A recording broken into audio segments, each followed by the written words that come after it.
여러분, 어떤 기업 이야기는요, 그냥 한 회사의 성공 스토리를 넘어서 거의 한 나라의 건국 신화처럼 들릴 때가 있습니다. 전쟁으로 모든 게 잿더미가 된 땅 위에서 정말 맨주먹으로 국가의 뼈대를 다시 세운 사람들.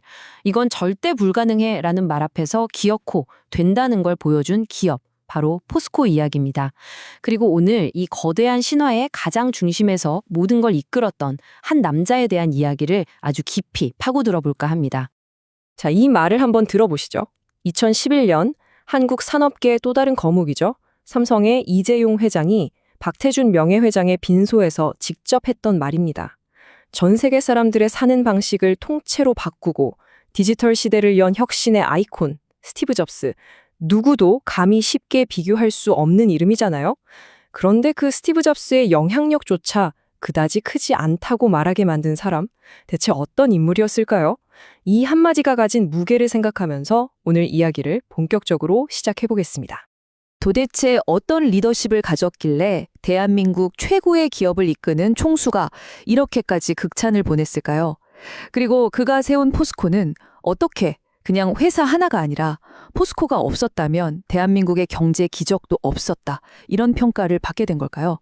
오늘 이 거인의 삶을 둘러싼 여러 신화들을 하나씩 벗겨내면서 그 본질에 다가가 보겠습니다. 이 모든 역사의 중심에 있는 인물 바로 청암 박태준입니다. 근데 중요한 건요, 그의 시작은 돈을 버는 사업가가 아니었다는 점이에요. 그의 생각과 행동, 그 모든 것의 뿌리는 바로 군인 정신이었습니다. 그것도 조국과 원칙을 위해서라면 모든 걸 걸었던 진짜 군인이었죠. 이게 그냥 과거 이력이 아니고요. 훗날 포스코를 이끌게 될 그의 모든 리더십의 원천이 됩니다. 자, 이 타임라인을 잠시 한번 들여다볼까요? 식민지 시절에 태어났지만 일본 최고의 명문대인 와세다 대학 공대에 합격할 만큼 정말 머리가 비상했던 청년이었어요. 해방된 조국에서 최고의 엔지니어가 되겠다는 꿈을 안고 돌아왔는데 현실은 이념 대립과 극심한 혼란뿐이었죠. 이 혼돈 속에서 나라를 위해 뭔가를 할 수 있는 유일한 길이 바로 군인이라고 생각했던 겁니다. 그리고 여기서 정말 운명적인 만남이 이뤄집니다. 육사생도 시절에 다른 사람들이 다 쩔쩔매던 복잡한 탄도와 계산 문제를 그냥 순식간에 암산으로 풀어버려요. 그때 이걸 눈여겨본 포병 장교가 있었는데 그 사람이 바로 박정희 소장이었습니다. 대한민국 현대사 전체를 뒤바꾼 만남의 시작이었죠. 이 사람의 성격을 진짜 딱 하나로 보여주는 유명한 일화가 있어요. 바로 고춧가루 사건인데요. 지휘관으로 있던 부대에서 김장을 담그는데 이상하게 고춧가루에서 매운맛이 하나도 안 나는 거예요. 이상해서 확인해보니 세상에 톱밥을 절반이나 섞어서 납품한 거죠. 그는 내 전우들 입에 들어갈 군수품을 빼돌리는 건 그냥 비리가 아니라 나라를 배신하는 이적 행위다 라면서 불같이 화를 냈습니다. 뇌물 들고 찾아온 업자한테는 권총까지 뽑아들었고 그 업자를 봐주라는 윗선의 압력에도 차라리 군복을 벗겠다, 절대 타협 못한다 몇 끝까지 버텼습니다. 부정을 반역으로 여기는 이 타협 없는 정신, 이게 바로 훗날 조상의 피로 제철수를 지을 때 단 한 푼의 낭비나 부패도 용납하지 않았던 포스코 정신의 씨앗이 된 겁니다. 자, 이제 군인 박태준에게 국가가 맡긴 그야말로 지상 최대의 과업을 한번 살펴보겠습니다.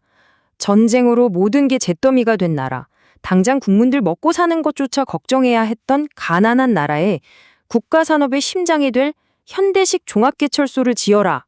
이건 영화 제목처럼 정말 불가능한 임무였습니다. 여러분, 이 그래프 좀 보세요.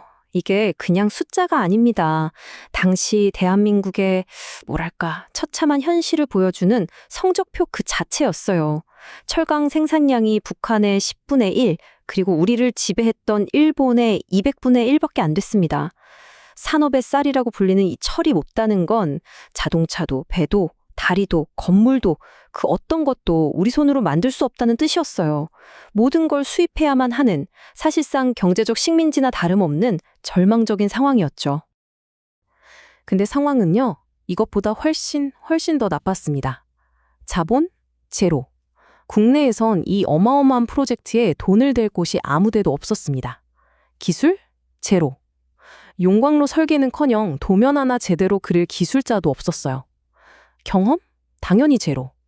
현대식 제철소를 운영해본 사람은 대한민국에 단 한 명도 없었습니다. 말 그대로 모래사장 위에서 아무것도 없이 맨 땅에 헤딩해야 하는 일이었습니다. 그래서 마지막 희망을 걸고 국제사회에 문을 두드렸습니다. 미국, 서독, 영국 같은 5개국 8개 회사가 모여서 대한국제제철 차관단이라는 아주 거창한 이름의 컨소시엄까지 만들었죠. 근데 결과는요? 세계은행은 한국에 제철소 짓는 건 경제성이 없다는 보고서를 냈고 이 차관단은 몇 년 동안 시간만 질질 끌었어요. 심지어 나중에는 돈을 빌려주더라도 운영은 우리가 할게 라는 거의 주권을 무시하는 조건까지 내걸더니 결국 최종적으로는 돈 못 빌려주겠다고 거부했습니다. 전 세계가 대한민국을 향해 너희는 산업국가가 될 자격이 없어 라고 사형 선고를 내린 거나 마찬가지였습니다. 모든 문이 쾅 닫혔다고 생각한 바로 그 절망의 순간, 박태준은 아무도 상상하지 못했던 길을 찾아냅니다.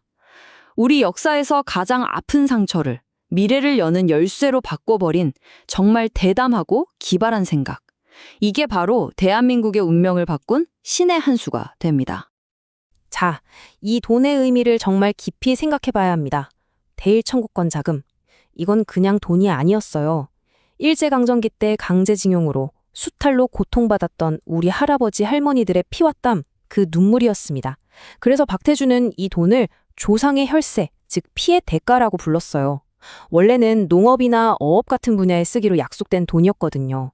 이걸 제철소 짓는데 끌어다 쓴다는 건 엄청난 정치적 부담이 따르는 결정이었습니다.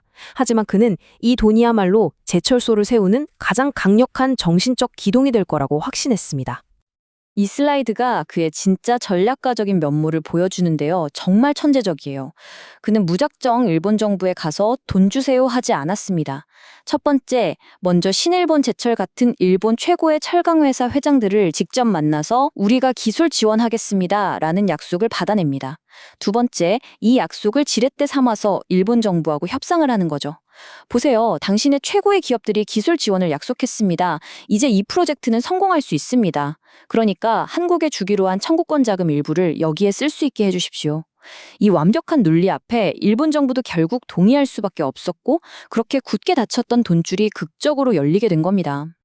자, 마침내 조상의 피값과 세계 최고의 기술, 이 두 가지가 만났습니다. 이제 포항 영일만의 허허벌판 모래사장 위에서 기적을 써내려갈 시간이었죠. 이때부터 포스코를 움직인 힘은요, 이윤을 남기는 게 아니었어요. 조상과 국민 앞에 모든 걸 바치겠다는 정말 비장한 사명감 그 자체였습니다.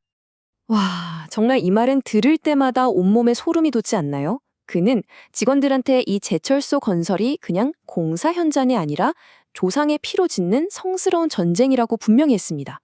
그리고 실패는 용서받을 수 없는 역사적인 죄고 그 대가는 오직 죽음뿐이라고 선언했죠. 우향우 정신이라고 불리는 이 결사항전의 각오. 월급이나 보너스가 아니라 이 엄청난 책임감이 바로 포스코 신화의 진짜 엔진이었습니다. 그리고 기적은 정말 현실이 됐습니다. 이 타임라인 좀 보세요. 모두가 불가능하다고 했던 공사는 단 한 건의 큰 사고 없이 단 하루도 늦춰지지 않고 딱 3년 만에 끝나서 첫 쇠물을 쏟아냈습니다. 근데 진짜 기적은 그 다음이에요. 보통 제철소는 지어놓고 한 10년은 적자를 볼 각오를 해야 한다는 게 상식이었거든요. 그런데 포스코는 가동한 지 딱 6개월 만에 흑자를 냅니다. 전 세계 철강업계가 말도 안 된다면서 경악했고 도대체 어떻게 이게 가능했는지 연구하기 시작했죠. 이게 바로 그 유명한 영일만의 기적입니다. 포스코의 성공은요, 그냥 포스코라는 회사 하나에 그치지 않았어요. 일본산의 절반도 안 되는 가격으로 공급된 품질 좋은 철강은 현대의 조선소로 자동차 공장으로 흘러들어가서 지금의 세계적인 기업들을 키워내는 젖줄이 됐습니다. 거기서 멈추지 않았죠. 다시는 기술 때문에 서러움 당하지 말자면서 세계적인 연구중심 대학 포스텍을 세워서 인재를 키웠고요. 일에 지친 국민들을 위해서 프로축구단을 만들고 우리나라 최초의 축구 전용구장 스틸야드를 지어서 2002년 월드컵 유치에 결정적인 발판을 마련했습니다. 기업이 번 돈은 반드시 나라의 발전과 국민의 행복으로 돌아가야 한다는 그의 철학이 그대로 현실이 된 거죠. 자, 이 모든 걸 이뤄낸 사람. 이 위대한 창업주는 과연 그 대가로 뭘 가졌을까요? 이제 이 이야기의 가장 중요하고 가장 강력한 핵심으로 들어가 보겠습니다. 1988년이었어요. 포스코가 국민주 1호로 상장하면서 주식을 직원들한테 나눠주게 됐죠. 25년 동안 허허벌판에서 세계 최고의 기업을 일군 창업주 박태준에게 엄청난 지분이 돌아가는 건 너무나도 당연한 일이었습니다. 모두가 생각했죠. 아, 이제 박태준 회장은 대한민국 최고의 부자가 되겠구나. 그런데 그가 받은 주식 몇 주였을까요? 정확히 0주였습니다. 단 한 주도요. 그는 단 한 주도 자기 이름으로 받지 않았습니다. 왜냐하면 그는 자신을 이 회사의 주인이 아니라 조상의 피와 국민의 염원으로 세워진 이 국가의 재산을 잠시 맡아서 관리하는 청직이라고 생각했기 때문입니다. 그 재산을 자기 것으로 만드는 건 그에게는 조상을 배신하고 자신의 신념을 파는 행위나 마찬가지였던 겁니다. 이 한마디가 그의 모든 걸 설명해 줍니다. 사심 없는 애국심. 공적인 임무를 받은 사람은 절대 개인적인 이익을 탐해서는 안 된다는 이 철학. 병사들 고춧가루에 섞인 톱밥을 보고 분노했던 젊은 장교 시절부터 세계적인 기업을 일구고도 단 한 주의 주식도 갖지 않았던 도령까지 그의 인생 전체를 꿰뚫는 단 하나의 원칙이었습니다. 그는 세상을 떠나기 직전 마지막 연설에서 포스코는 조상의 피의 대가로 세워졌다는 사실을 다시 한번 정말 절절하게 강조했습니다. 그리고 그는 여기 있는 우리 모두에게 아주 무거운 질문 하나를 남겼습니다. 우리는 이제 어떻게 살아야 할 것인가? 한 세대가 정말 온몸을 던져서 이뤄낸 기적 위에서 풍요와 번영을 누리고 있는 우리 세대는 과연 이 질문에 뭐라고 답해야 할까요? 그 답을 찾는 건 이제 우리 각자의 몫으로 남아 있습니다.